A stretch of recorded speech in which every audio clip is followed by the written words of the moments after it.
Hello बच्चों। तो चलिए हम अपना क्वेश्चन डिस्कस करते हैं।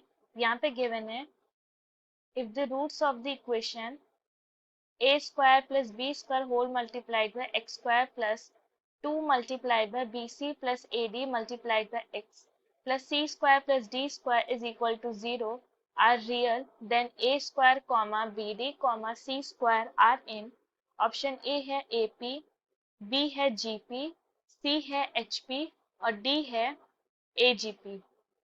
अब यहाँ पे हमारा की कॉन्सेप्ट है,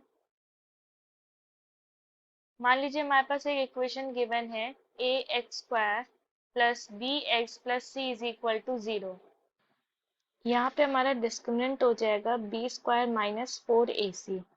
अब यहाँ पे डिस्क्रिमिनेंट अगर हमारा पॉजिटिव है then roots are real and distinct.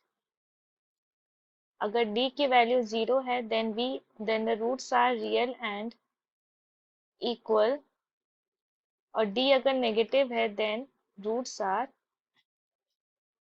Imaginary. अब यहाँ पे हमारे पास गिवन है equation A square plus B square multiplied by X square plus 2 multiplied by B C plus A D multiplied by X plus C square plus D square is equal to 0।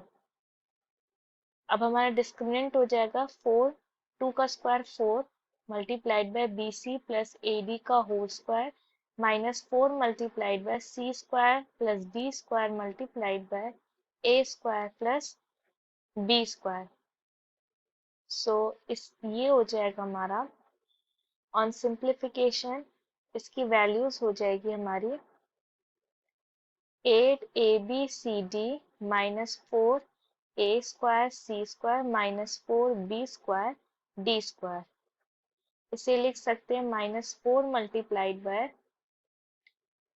A square C square plus B square D square minus 2abcd। ये किसके बराबर होगा? Minus 4 multiplied by A C minus B D का whole square. Now here minus 4 multiplied by AC minus BD whole square will be greater than equal to 0, क्योंकि यहाँ पे हमारा जो रूट्स हैं वो रियल हैं and roots are real when discriminant is greater than equal to 0। ठीक है, तो ये हमारा ग्रेटर क्वांटिटी हमारी नेगेटिव है और क्योंकि ये पूरा positive greater than equal to 0 है and this expression is whole square और हमें स्क्वायर हमेशा पॉजिटिव देता है, so this means that AC minus BD is equal to 0 for real roots. हमारा AC माइनस BD ये हमारा 0 के बराबर होगा। सो इसको लिख सकते हैं AC is equal to BD।